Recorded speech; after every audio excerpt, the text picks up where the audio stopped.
परम वेग से वज्र हाथ में लेकर के इंद्र ने एक ही प्रहार से वृत्रासुर के मस्तक को काट दिया। आकाश में देवता लोग दुंदुभी नाम के नगाड़े बजाने लगे, गंधर्व नृत्य करने लगे, इंद्र के ऊपर पुष्पों की वर्षा आकाश से होने लगी। वृत्र के शरीर में से निकल करके उसकी ज्योति सभी लोगों के देखते ही देखते भगवान में जाकर के और लीन हो गई। सुखदेव जी महाराज कहते हैं, हे राजन, वृत्रासुर के मर जाने पर सारे संसार के जीव सुखी हो गए। हाँ, इंद्र एक सुखी नहीं हुआ। ब्रह्मादि देवता अपने आश्रम पर चले गए। राजा परीक्षित इस कथा को सुनकर के कहने लगे, महाराज, इंद्र ने अपने शत्रु वृत्रासुर को जीत ही नहीं लिया, मार भी दिया, फिर इंद्र को कष्ट क्यों हुआ? सुखदेव जी महाराज कहते हैं, संपूर्ण देवताओं ने वृत्रासुर से भयभीत होकर के उसको मारने के लिए इंद्र से प्रार्थना की थी। इंद्र ने उसी समय कहा था, देवताओं, विश्वरूप को मैंने मारा, उससे उत्पन्न होने वाली जो ब्रह्म हत्या थी उसको तो मैंने स्त्रियों में, पृथ्वी में, जल में और वृक्षों में विभाग करके और अपने शरीर से निकाला। अब वृत्रासुर को मारूंगा तो ये भी ब्रह्म वंश में उत्पन्न हुआ है, इस ब्रह्म हत्या को मैं कैसे मार्जित करूंगा? सुखदेव कहते हैं, देवताओं ने इंद्र का वचन सुनकर के उससे कहा, कोई बात नहीं, तुम वृत्रासुर को मारो। वृत्रासुर के मारने से जो ब्रह्म हत्या तुमको लगेगी, उस ब्रह्म हत्या का प्रायश्चित हम तुमको अश्वमेध यज्ञ करा करके कर देंगे। अश्वमेध यज्ञ से भगवान के चरणारविंदों की पूजा करके व्यक्ति सारे संसार की हत्या करके भी मुक्त हो जाता है। चाहे ब्रह्म हत्यारा हो, चाहे गो हत्यारा हो, चाहे माता का मारने वाला, चाहे अपने गुरुओं का मारने वाला हो, जिस भगवान के नाम का संकीर्तन मात्र से शुद्ध हो जाते हैं। इसलिए तुम सारे संसार को मार करके भी ब्रह्म हत्या के पाप से लिप्त नहीं हो जाओगे। फिर ये तो महादुष्ट था, इसका तुमने निग्रह किया, इसलिए इससे उत्पन्न होने वाली ब्रह्म हत्या का शोक क्यों करते हो? सुखदेव जी महाराज कहते हैं, इस प्रकार ब्राह्मणों की आज्ञा, देवताओं की प्रार्थना से इंद्र ने वृत्रासुर को मारा, लेकिन वृत्रासुर के मार के ही ब्रह्म हत्या इंद्र से चिपट गई। इंद्र को अत्यंत संताप हुआ।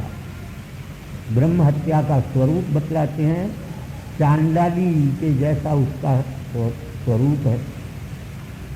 रुधिर से युक्त वस्त्र को वह धारण करती है, क्षय रोग से व्याप्त है, दुर्गंध उसके शरीर में से इतना निकलता है कि सारा माँ भी उस दुर्गंध से व्याप्त हो जाता है। और वो दूर से ही इंद्र को ठहरो ठहरो करती हुई इंद्र के पीछे दौड़ करके चली आई। इंद्र बेचारा चारों दिशाओं में उससे भय से भयभीत होकर के भागा, कहीं भी शरण नहीं मिला इंद्र को, तो मान सरोवर में चला गया और वहाँ जाकर के कमल की नाल के तंतुओं में सूक्ष्म शरीर धारण करके और 1000 वर्ष तक रहा। ब्रह्म हत्या से किस प्रकार छुटकारा हो, इस प्रकार सोचता हुआ। इस समय में नहुष ने, आयु का पुत्र था नहुष, उसने स्वर्ग का शासन किया इंद्र के इंद्रासन पर बैठकर।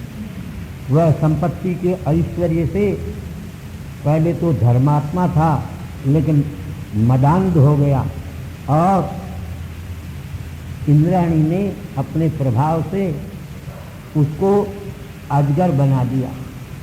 इंद्र को ब्राह्मणों ने बुलाया, बुला करके वह स्वर्ग में आया। ब्रह्मर्षि लोगों ने इंद्र को अश्वमेध यज्ञ की दीक्षा दी और अश्वमेध यज्ञ करा करके ब्रह्म हत्या के पाप से छुड़ा दिया। मरीचि आदि ऋषियों के द्वारा विधि विधान पूर्वक अश्वमेध यज्ञ से भगवान के चरणारविंदों का पूजन करने से इंद्र के ब्रह्म हत्या जन्य पाप नष्ट हो गए। इस आख्यान को और महेंद्र के मोक्ष को, भक्तजनों के अनुवर्णन को जो सुनता है वो संपूर्ण पापों को नाश कर देता है। जो प्रत्येक अमावस्या में और पूर्णिमा में, व्यतिपात में इस कथा को सुनते हैं, पढ़ते हैं, उनकी धन धान्य वृद्धि होती है, यश प्राप्त होता है, शत्रुओं से विजय प्राप्त होता है और आयु बढ़ती है। राजा कहने लगे, आश्चर्य की बात थी, इसलिए परीक्षित पूछने लगे, महाराज वृत्रासुर दैत्य था, दानव था। रजोगुण और तमोगुण ही इनका स्वभाव होता है। ऐसे रजोगुणी और तमोगुणी वृत्रासुर की युद्ध के मैदान में भगवान के चरणारविंदों में बुद्धि कैसे चली गई। देवताओं को भी भगवान के चरणारविंदों की भक्ति प्रायः नहीं हुआ करती। संसार में अनंत जीव हैं, उनमें से कुछ ही धर्म का आचरण करते हैं और धर्माचरण करने वालों में भी मोक्ष की इच्छा करने वाले विरले ही होते हैं। और उन विरलों में से भी कुछ ऐसे व्यक्ति हैं जो संसार की आसक्ति से रहित हो जाते हैं। मोक्ष हो जाने वाले व्यक्तियों में भी भगवान के चरणारविंदों का भक्त दुर्लभ होता है। ऐसा होने पर भी अत्यंत पापी यह वृत्रासुर भगवान के चरणों में दृढ़ भक्ति वाला कैसे हुआ। मेरे मन में बड़ा संदेह है महाराज। सुखदेव जी महाराज, आपके सिवा इस संदेह को कौन दूर कर सकता है। सुख जी महाराज कहते हैं, राजा के प्रश्न को सुन करके और सुखदेव जी कहने लगे, हे राजन, व्यास, नारद, देवल इत्यादि के मुख से मैंने इतिहास सुना है, उसे तुमको सुनाता हूँ। सूरसेन देश में, सूरसेन कहते हैं ब्रज को, हिमाचल प्रदेश, उसमें चित्रकेतु नाम का एक चक्रवर्ती राजा था। उसके 1 करोड़ पत्नियां थी।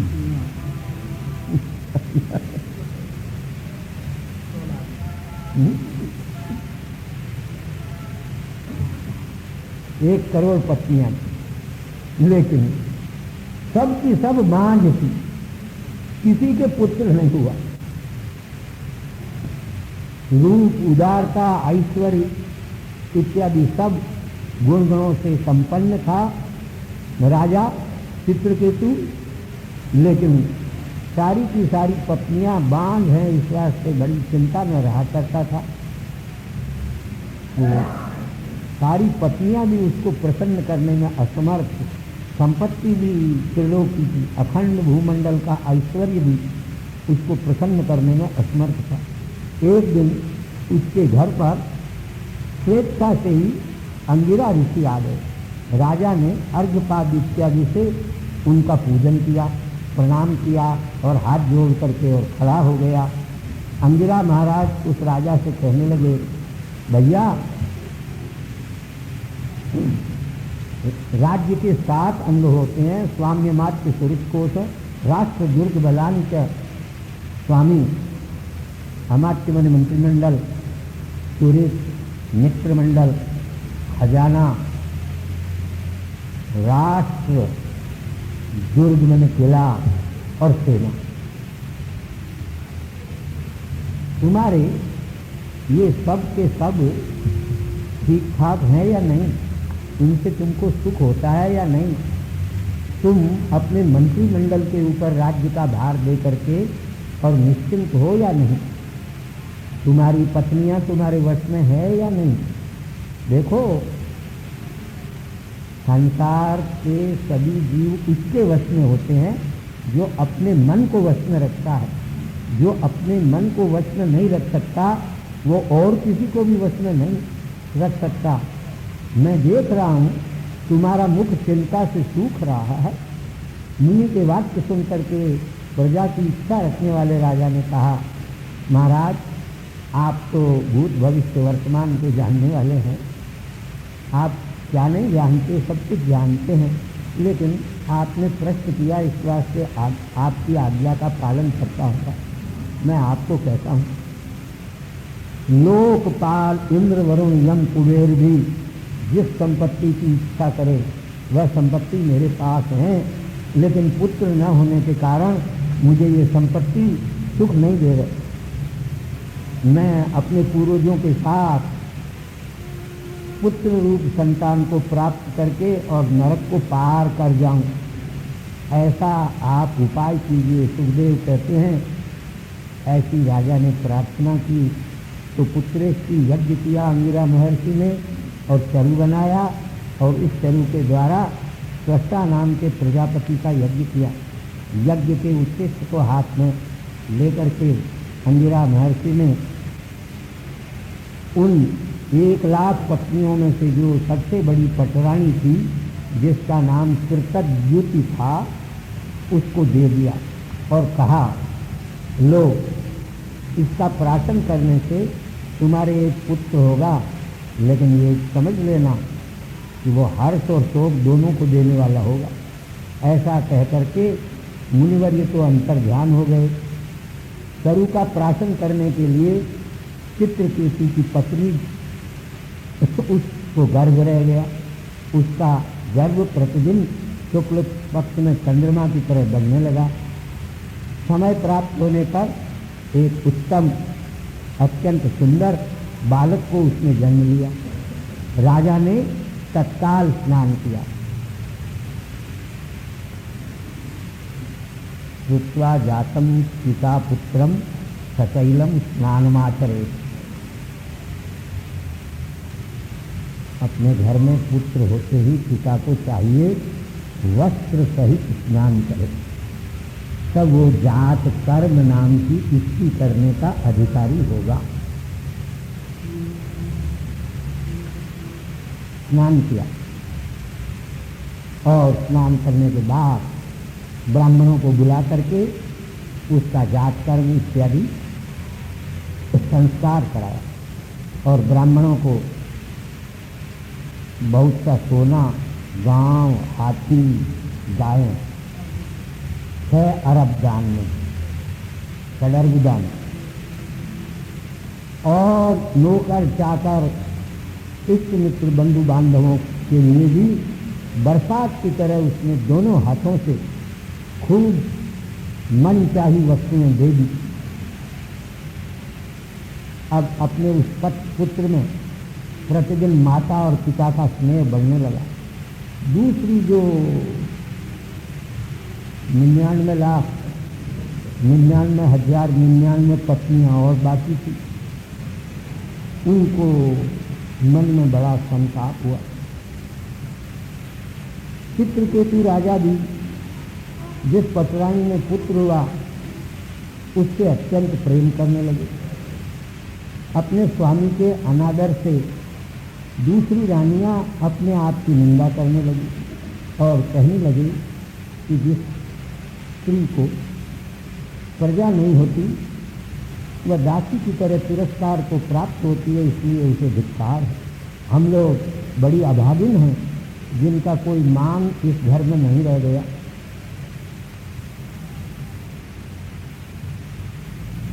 फिर तो उन सारी की सारी दूसरी राजपत्नियों ने उस पुत्र के साथ द्वेष करना शुरू कर दिया और दुष्ट बुद्धि से एक दिन भोजन में जहर मिला करके उस बालक को दे दिया।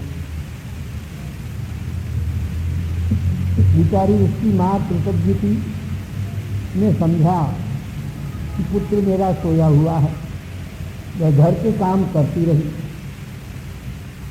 बहुत काल तक सोए हुए अपने पुत्र को देख करके अपनी धाय से उसने कहा, जाओ बालक को ले आओ।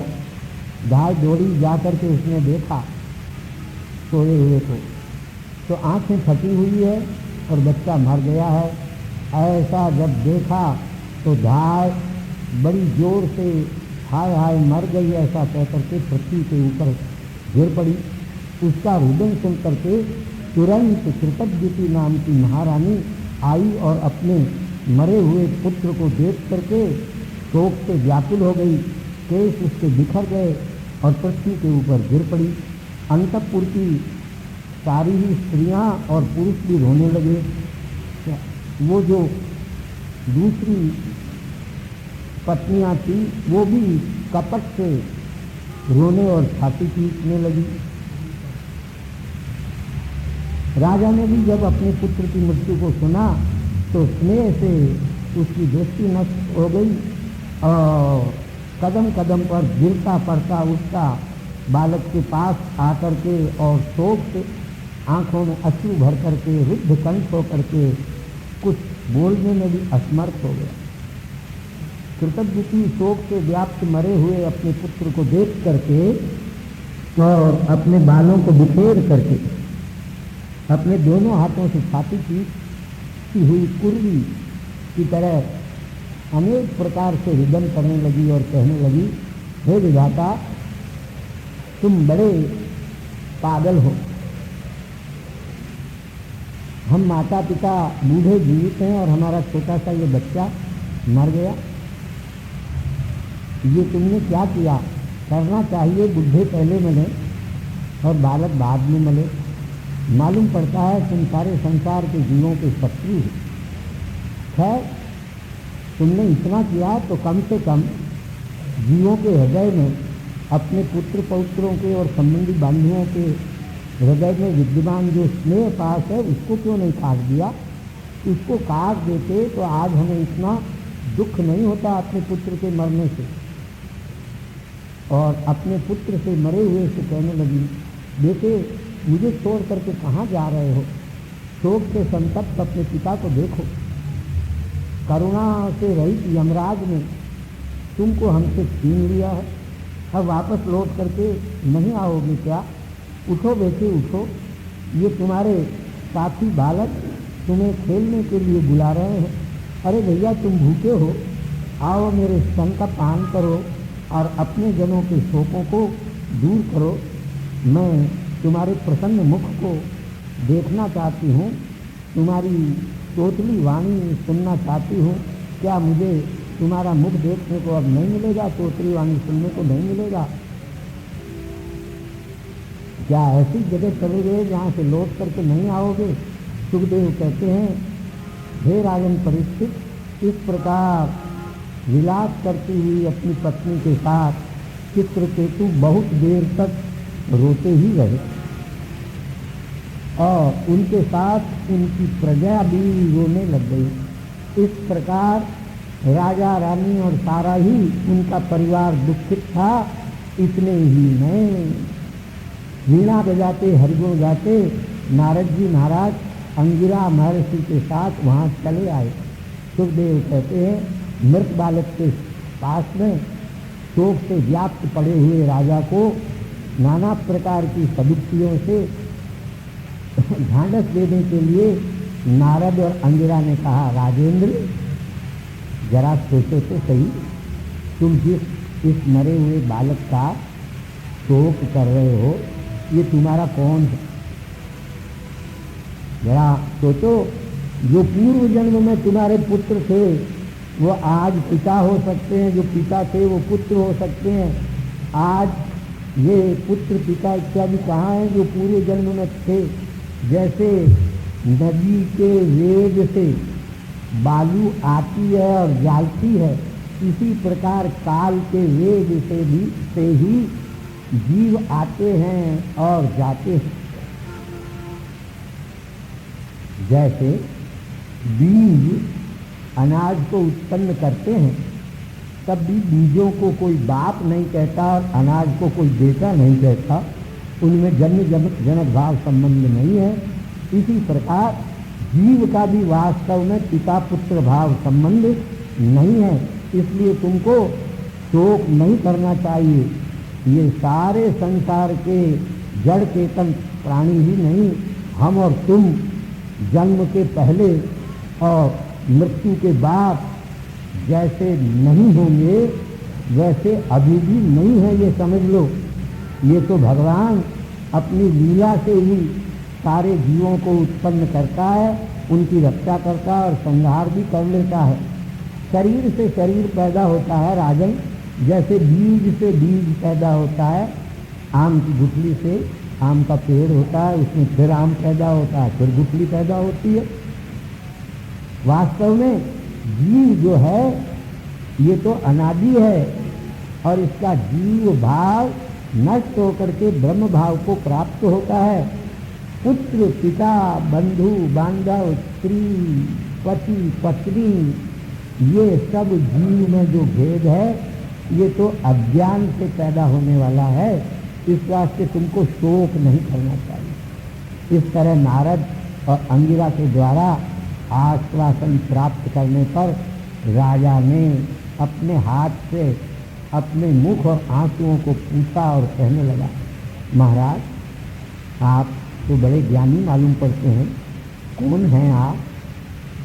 भगवान के भक्त ब्राह्मण मेरे जैसे अज्ञानियों को ज्ञान देने के लिए पृथ्वी पर विचरण करते हैं। उनमें सनत कुमार, नारद, ऋभु, अंगिरा, देवल, कशिप, अपांतरतम, व्यास, मार्कंडेय, गौतम, वशिष्ठ, राम, परशुराम, कपिल, दुर्वासा, वेदव्यास, याज्ञवल्क्य, जातुकर्म, आरुणि, रोमस, च्यवन, दत्तात्रेय, आसुरी, पतंजलि, वेदशिरा, बोध्य, पंचशिरा, हिरण्यनाथ, कौशल्य, सुखदेव, ऋतध्वज ये सब सिद्धों के स्वामी हैं। इनसे ही सारे संसार को ज्ञान प्राप्त होता है और ज्ञान के देने के लिए ही ये लोग संसार में विचरण करते हैं। मालूम पड़ता है आप दोनों उनमें से ही कोई हैं, इस वास्ते आप कृपा करके ज्ञान के दीप का प्रकाश मेरे लिए कीजिए। अंगिरा कहते हैं, राजन तुमको इस समय शोक के कारण सब कुछ भूला हुआ है। मैं वही पुत्रेष्टि यज्ञ करा करके तुम्हारी पत्नी को चरु खिला करके तुमको पुत्र देने वाला अंगिरा हूँ, और ये मेरे साथ नारद जी महाराज हैं। पुत्र शोक में निमग्न भगवान के भक्त होते हुए भी तुमको जान करके तुम्हारे ऊपर कृपा करने के लिए हम आए हैं। शोक मत करो, मैंने पहले ही ज्ञानोपदेश के लिए तुझसे कह दिया था, इसीलिए तुम्हारा पुत्र में अभिनिवेश जान करके मैंने तुमको पुत्र दिया, नहीं तो मैं तुमको उसी समय ज्ञान का उपदेश करके मुक्त कर सकता था। अब तुमको पता चला कि पुत्र जिनके होते हैं उनको कैसे दुख का अनुभव होता है।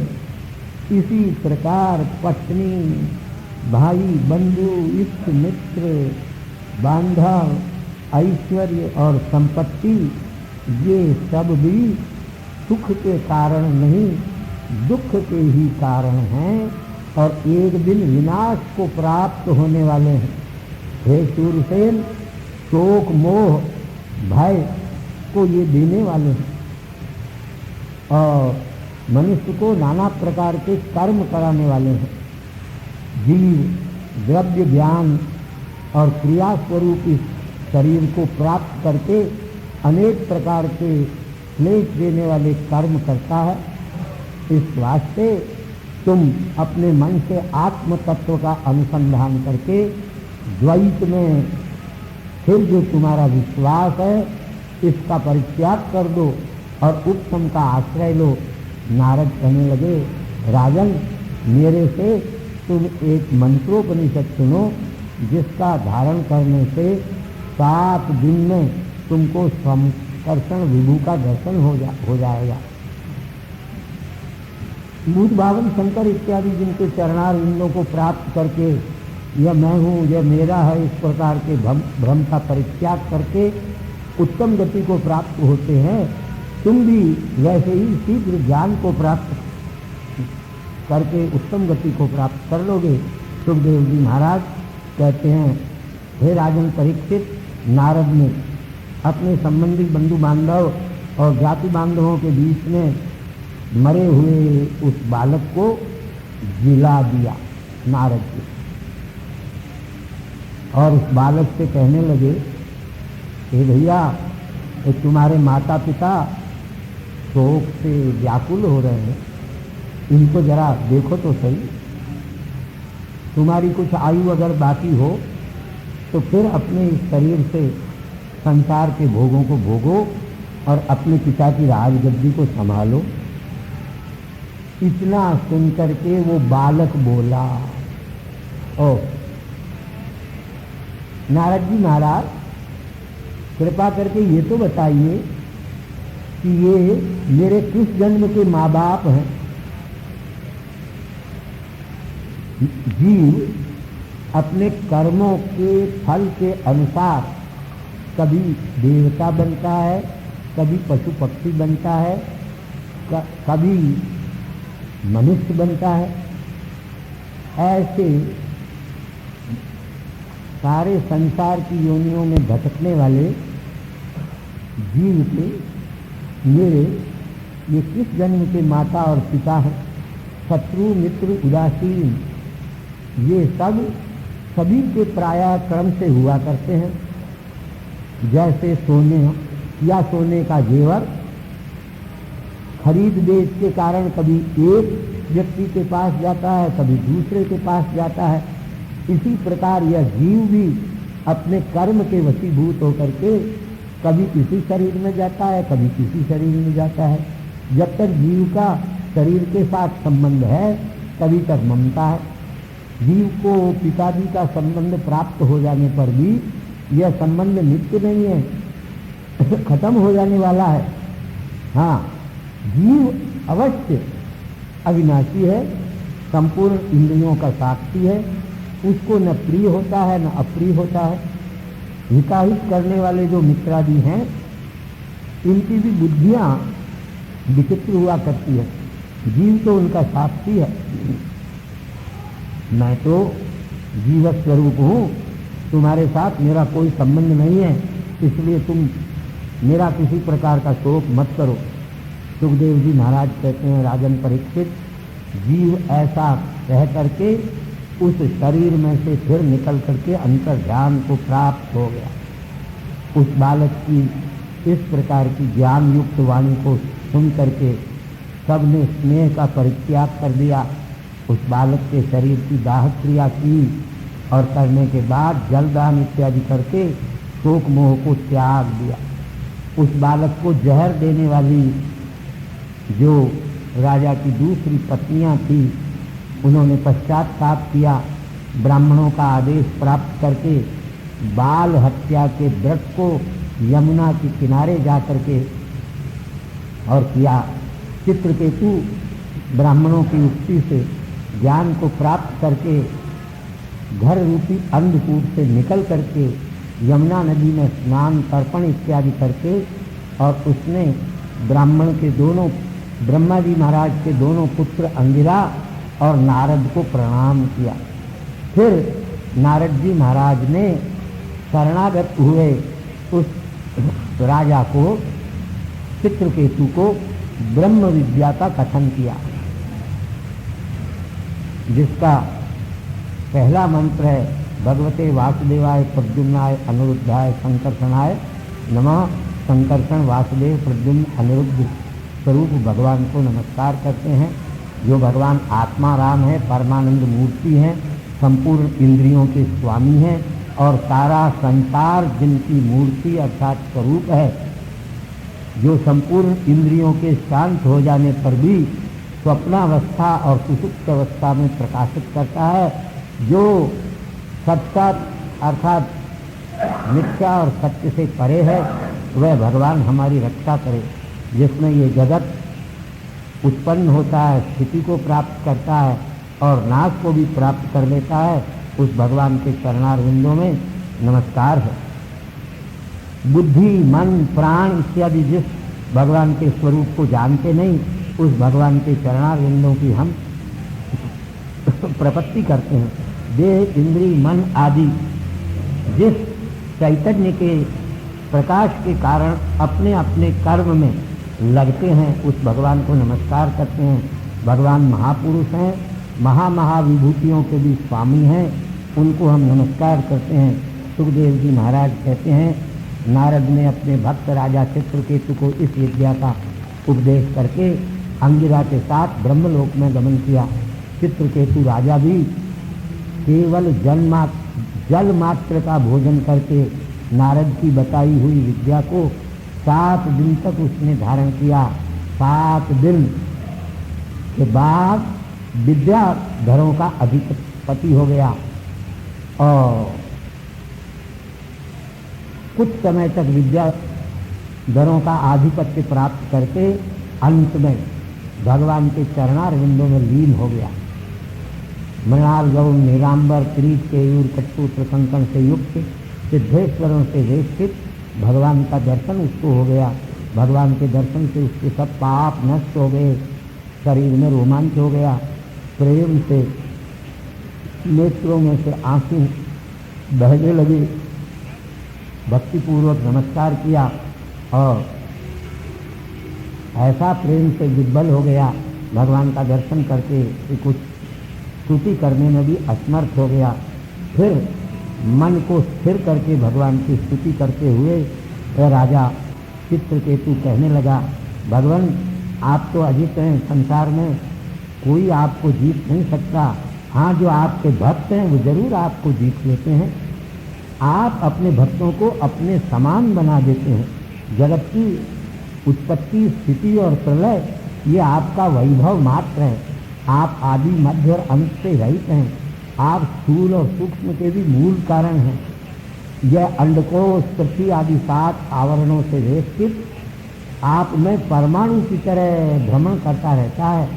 आप तो अनंत हैं। ये संसार में जो पशु के समान विचरण करने वाले जीव हैं, वह आपका परित्याग करके आपकी विभूतियों को लेना चाहते हैं।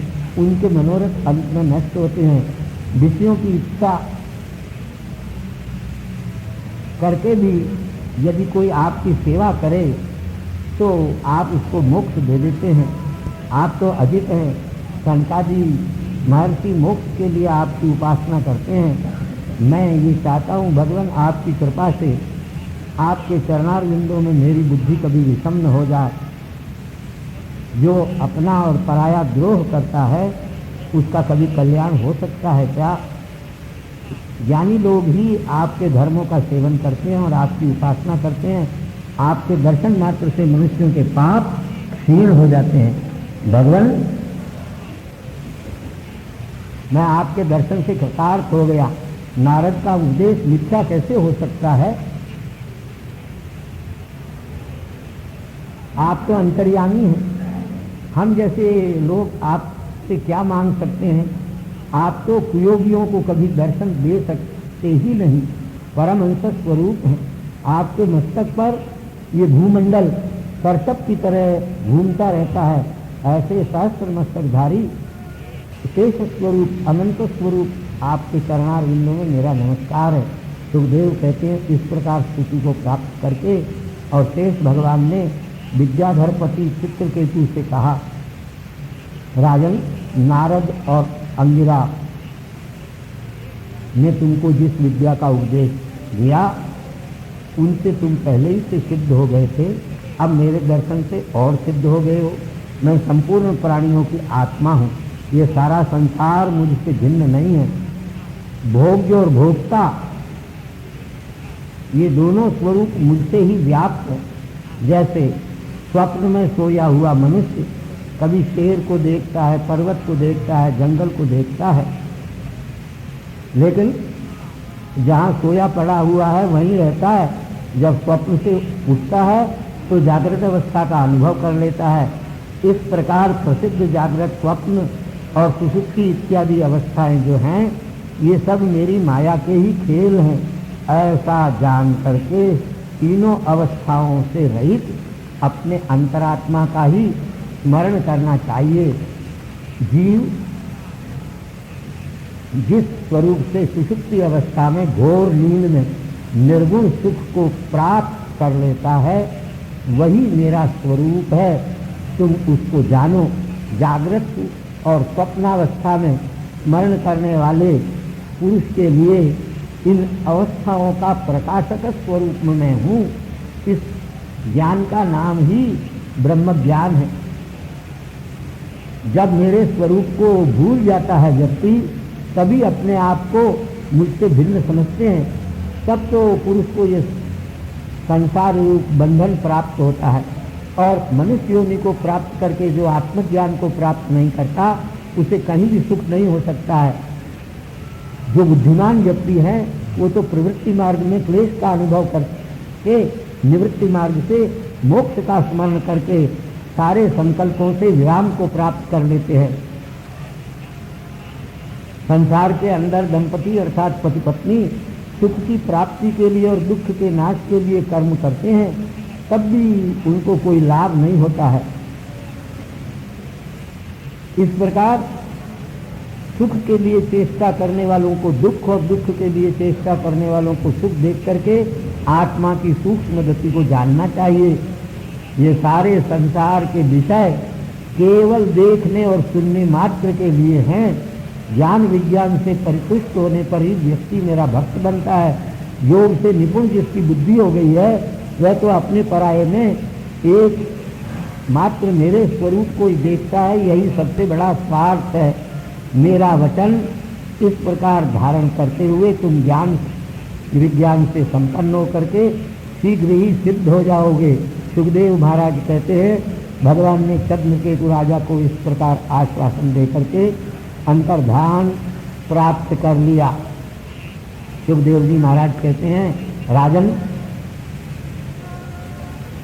चित्रकेतु जैसे भगवत भक्त जिस दिशा में जाकर के लीन हो गए, उस दिशाओं को नमस्कार करके और गगनेतर होकर के आकाश में विचरण करने लगा। जो अव्याहत बल इंद्री सिद्धादि से सुविमान हो गया, विद्याधर की स्त्रियों के साथ हरि भगवान का गुणों का दान करते हुए कुलाचल की द्रोणियों में रमण करने लगा। एक दिन विष्णु के दिए हुए विमान से भ्रमण कर रहा था और उसने भगवान को भूत भावन शंकर को देखा।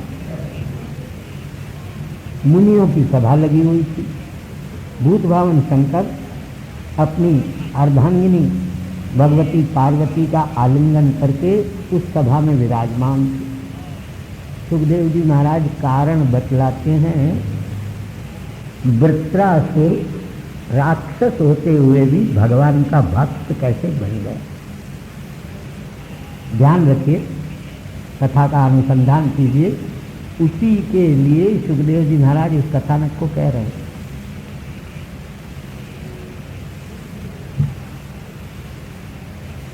भगवान भूत भावन शंकर को अपनी पत्नी के साथ सभा में आलिंगन करके बैठे हुए को देख करके और पार्वती के सुनते हुए बड़ी जोर से चित्रकेतु हंसा और बोला, ओहो बड़ा आश्चर्य, ये सारे संसार के गुरु, जीवों को धर्म का उपदेश करने वाले, लेकिन स्वयं धर्म का आचरण नहीं करते, सभा के बीच में अपनी पत्नी को अपनी गोद में बिठा करके बैठे हुए हैं। हाय हाय, जटा तो इन्होंने धारण की हुई है, लेकिन ये तो निर्लज्ज मनुष्य की तरह बैठे हुए हैं। अरे साधारण मनुष्य भी अपनी पत्नियों के साथ में एकांत में रमण किया करते हैं। ये तो साक्षात भूत भावन शंकर हो करके सभा में अपनी पत्नी को गोद में लेकर के बैठे हुए हैं। सुखदेव जी महाराज परीक्षित से कहते हैं, उनके इस प्रकार के वचन सुन लेने पर भी भगवान भूत भावन शंकर और उस सभा में बैठे हुए जो मुनिगण थे वो तो चुपचाप रहे, कुछ भी नहीं बोले। लेकिन इस प्रकार बहुत ऊट पटांग बोलते हुए उस चित्रकेतु को देख करके भगवती पार्वती को क्रोध आ गया। और भगवती पार्वती ने अपने मुखारविंद से वचन कहे, देखो तो इस नीच की करतूत, हम सारे संसार के जीवों को दंड देने वाले, ये हमको भी दंड देने वाला पैदा हो गया। ब्रह्मा नारदादि मुनि तो धर्म क्या है अधर्म क्या है इस बात को जान सकते नहीं, और जो धर्म को वास्तव में जानते हैं यही शास्त्र का उल्लंघन करके भगवान भूत भावन शंकर की इस प्रकार निंदा किया करते हैं। यह नीच क्षत्रिय ब्रह्मादिकों को भी अज्ञानी समझ करके भूत भावन शंकर के ऊपर शासन करने चला है। इस वास्ते इसे अवश्य दंड देना चाहिए। ये वैकुंठ, ये भगवान के चरणारविंदों में रहने का अधिकारी नहीं है। इस वास्ते हे दुष्ट बुद्धि वाले, जाओ तुम राक्षस योनि में पैदा हो जाओ। यही वृत्रासुर पैदा हुआ। भगवान का अनन्य भक्त था, इसलिए युद्ध में इंद्र के साथ मरते समय भी इसने भगवान के चरणारविंदों की स्मृति को छोड़ा। जो महापुरुषों का अपराध करता है उसकी यही दुर्गति होती है। सुखदेव कहते हैं इस प्रकार भगवती से पार्वती से शाप प्राप्त करके भी विमान से उतर गया चित्रकेतु और भगवती के चरणारविंदों में उसने प्रणाम किया और कहा, माता मैं आपके शाप को फिर से धारण कर लेता हूँ। अज्ञान से मोहित होकर के हमारे जैसे जीव सर्व संसार में भ्रमण करते हुए सर्वत्र सुख और दुख का भोग करते हैं। सब जगह आपने मुझको शाप दिया, नहीं, आपने शाप नहीं दिया, मेरे ही कर्मों का ये फल है। मनुष्य को सुख और दुख देने वाला दूसरा कोई नहीं, अपने ही कर्म से जीव को सुख और दुख प्राप्त होता है। इस संसार में शाप क्या है, वरदान क्या है, स्वर्ग क्या है, नरक क्या है, सुख क्या है, दुख क्या है, ये तो सब माया से कल्पित वस्तुएं हैं। भगवान अपनी माया से संसार के जीवों को बंध भी देता है, मोक्ष भी देता है, सुख भी देता है और दुख भी देता है। उसके लिए कोई प्रिय नहीं है, अप्रिय नहीं है, और वह न किसी से प्रेम करते हैं न किसी के ऊपर क्रोध करते हैं। तो भी शरीरधारियों के जितने सुख दुख आदि हैं ये तो माया से पैदा होते हैं। इस वास्ते ये भगवती आप मेरे ऊपर कृपा करो और इस शाप का अंत भी हो, ऐसी दया करो, मेरे अपराध को क्षमा करो। ऐसा करके और उनको अपने ऊपर प्रसन्न करके और चला गया। फिर सबके सुनते हुए रुद्राणी से कहा, हे देवी, भगवान के भक्तों के महात्म को तुमने जान लिया। भगवान शंकर ने कहा, नारायण परायण जितने जीव होते हैं वो किसी से डरते नहीं हैं। वो स्वर्ग और नरक में भी समान बुद्धि वाले होते हैं। देहियों का जब जीव को जब देह का संयोग होता है तो सुख दुख भूख प्यास सर्दी गर्मी लगती है। अविवेक के कारण, अज्ञान के कारण ही आत्मा में भेद का ज्ञान होता है। वास्तव में जो भगवान के भक्त होते हैं वो उनको किसी की परवाह होती नहीं। मैं स्वयं ब्रह्मा नारद जिस भगवान की चेष्टा को जान सकते नहीं, भगवान तो समस्त संसार के जीवों के प्रिय हैं। ये जिसका भक्त है, मैं भी उस विष्णु का भक्त हूँ, इस वास्ते मैंने उसके ऊपर क्रोध नहीं किया। इसलिए भगवत भक्त होने के कारण तुम्हारे दिए हुए साप को इसने प्रसन्नता पूर्वक स्वीकार कर लिया, तुम्हें आश्चर्य नहीं होना चाहिए। इस प्रकार अपने पूज्यपाद पतिदेव उद्भावन शंकर की वाणी को सुनकर के उमा शांत हो गई, पार्वती शांत हो गई। चित्रकेतु चाहता तो पार्वती को भी शाप दे सकता था, लेकिन उसने पार्वती को शाप नहीं दिया, उल्टा यही सज्जनों का लक्षण है। वही दैत्य योनि को प्राप्त करके त्वष्टा के द्वारा वैतानिक क्रिया में दक्षिणादि में ज्ञान विज्ञान से संयुक्त वृत्रासुर नाम का राक्षस हुआ। जिस वृत्रासुर को इंद्र के साथ युद्ध करते हुए मौत की अमी पर आ जाने पर भी भगवान के चरणारविंदों की विस्मृति नहीं हुई, भगवान के चरणारविंदों को वो भूला नहीं। ये विष्णु ऐसे विष्णु भक्तों के चित्रगुप्त केतु जैसों के महात्मा को जो सुनता है वह बंधन से मुक्त हो जाता है। जो प्रातःकाल श्रद्धा पूर्वक सुनता है या पढ़ता है, भगवान का स्मरण करता है, वह परम गति को प्राप्त कर लेता है।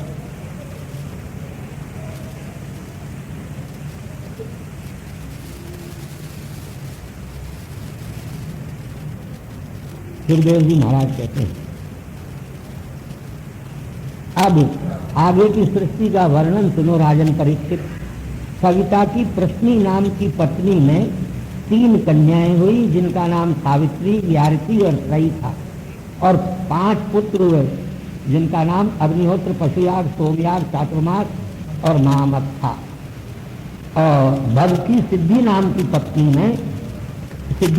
पत्नी में महिमान, विभु, प्रभु, आशी नाम की कन्या